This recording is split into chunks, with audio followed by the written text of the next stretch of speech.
मैं ये कहूँगा कि आज का दिन एक टिपिकल बेयर मार्केट वाला दिन है, क्योंकि सेंसेक्स और निफ्टी फ्लैट हैं, लेकिन मिड कैप और स्मॉल कैप यहाँ पे गिरावट है। आप ये कह सकते हैं कि गिरावट उतनी नहीं है जितनी बाकी दिन में होती है, लेकिन फिर भी है तो गिरावट ही।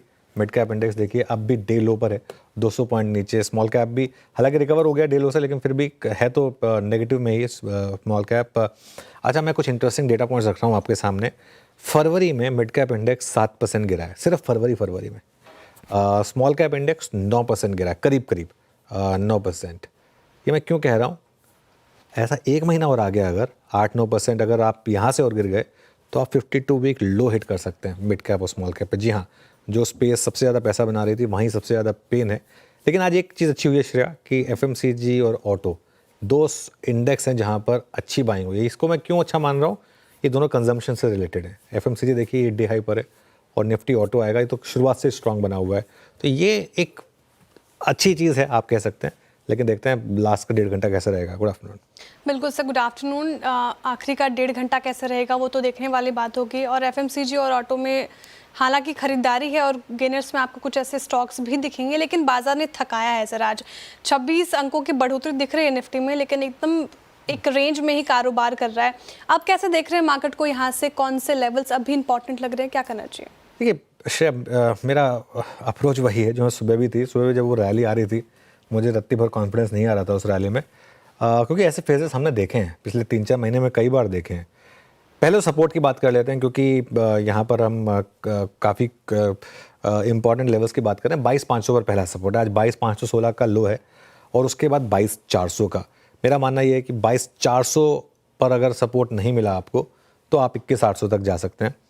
वही स्ट्रैटेजी, हर रैली के फेलियर पर सेल करें और स्टॉप लॉस लगाएं। इनिशियल स्टार्टिंग पॉइंट में हमारा स्टॉप लॉस 22, इस लेवल को मत दिखाइएगा, थोड़ा गलत लिखा है मैंने। इनिशियली हमारा जो स्टॉप लॉस होता था वो 22,800 का होता था। अब इसको हम चेंज करके 22,700 पर ले आएंगे। 22,700 के करीब का आप मानिए, आज का हाई 22,625 है, तो 22,700 के स्टॉप लॉस के साथ बेसिकली आप निफ्टी में सेल करें हर रैली पर। बैंक निफ्टी की जहाँ तक बात है, यहाँ पर 48,000 पर पहला सपोर्ट है, और अगर ये टूटा तो अगला सपोर्ट सीधा 47,000 पर है। ये दिक्कत है।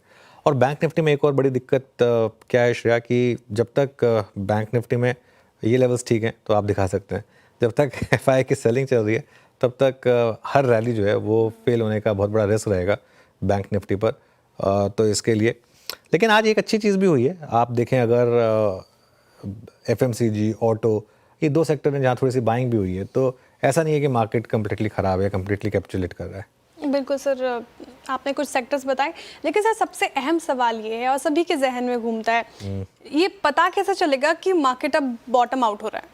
पता है श्रेया, सिंस आपने सवाल पूछा है, मैं बताऊं आपको, ये जो सवाल है ना, ये सवाल हर कोई पूछता है, लेकिन इस सवाल से ज़्यादा इम्पॉर्टेंट सवाल ये है कि क्या ज़रूरी है कि आप बॉटम को पकड़ें। मैंने ना एक बार गलती की थी ये बॉटम पकड़ने की कोशिश करके, क्योंकि मैं सच बताऊं तो, और मुझे उस चीज़ का रिग्रेट है, क्योंकि उससे पहले जो मार्केट को लेकर व्यू था, गलत पड़े सही पड़े वो अलग बात है, लेकिन वो ठीक ठाक एक व्यू आ करता था। जहाँ पे हमने ये कोशिश की ना बॉटम पकड़ने की, वहाँ पर दिक्कत आई। मैं ये मानता हूँ कि किसी को नहीं पता, और ये हमेशा 6 महीने बाद पता चलता है। फॉर एग्जाम्पल, कोविड के टाइम पे कब बॉटम लगेगा किसी को नहीं पता था। वो जहाँ पे आपने प्रेडिक्ट किया वहाँ से और 500,000 पॉइंट नीचे ही हुआ है ना। तो ज़रूरी नहीं कि आप इसको पकड़े, ज़रूरी है कि आप अपने रिस्क रिवॉर्ड के हिसाब से मार्केट में ट्रेड करें। फॉर एग्जांपल, अभी मार्केट का ट्रेड बहुत क्लियर है, 22,800 के स्टॉप के साथ आप शॉर्ट करें मार्केट में। जिस दिन वो ट्रेंड बदलेगा उस दिन आप लॉन्ग हो जाएं। उसके बाद वो बॉटम बना या नहीं बना वो बाद में पता चलेगा, भले ही 1000 पॉइंट ऊपर आपको ऐड करना पड़े। एक बार कंफर्मेशन आ जाए कि हाँ मार्केट में पैसा जो है वो बाय ऑन डिप्स पे बन रहा है, तब आप फिर डिप्स पे बाय करें, और उसके बाद वो आपको बाद में हाइंड साइड पे पता चलेगा कि यहाँ पे बॉटम लगा था मार्केट में। जब आप हिस्टोरिकल चार्ट्स को देखेंगे, 2004 में जब अटल बिहारी वाजपेयी सरकार गई थी, मार्केट ने लोअर सर्किट लगाया था, किसको पता था कि वो उसके अगले 2-3 महीने के बाद इतिहास की सबसे बड़ी बुल मार्केट शुरू होगी? किसी को नहीं पता था। तो ये चीज़ें हमेशा हमको हाइंड साइड में पता चलती हैं, और हमारा काम है एक रिस्क रिवॉर्ड को नाप कर उसके हिसाब से एक अप्रोच लें। मैं 2-3 एग्जांपल देता हूँ आपको। आज हमने सुबह बात की थी फॉर एग्जांपल SBI कार्ड की, आज हमने सुबह बात की थी बाटा की। ये मैं आपको सिर्फ 2 एग्जांपल दे रहा हूँ, है ना। अब ये देखिए, दोनों ने आपको इंटरडे में अच्छे मौके दिए। 830 पे खुल के 850 तक गया ऑलमोस्ट। बाटा भी एक बार नीचे खुल के काफ़ी ऊपर तक गया। चलिए इसलिए ये भी कूल ऑफ हो गया। एक और एग्जांपल देता हूँ मैं आपको, महिंद्रा एंड महिंद्रा का। महिंद्रा एंड महिंद्रा का हमने एग्जांपल कल दिया था विद परफेक्ट एनालिसिस कि क्यों महिंद्रा एंड महिंद्रा यहाँ से चलना चाहिए। कल चला महिंद्रा एंड महिंद्रा का स्टॉक, आज चला। और इसने वो जो उस दिन 6% गिरा था उसमें से ऑलमोस्ट 4-5% की तो वो जो डिक्लाइन थी वो अब ख़त्म कर दी। तो अगेन अब आगे कुछ और अगर न्यूज़ आ गई ये स्टॉक क्या वापस गिर जाए, ये पॉसिबिलिटी हमेशा रहेगी।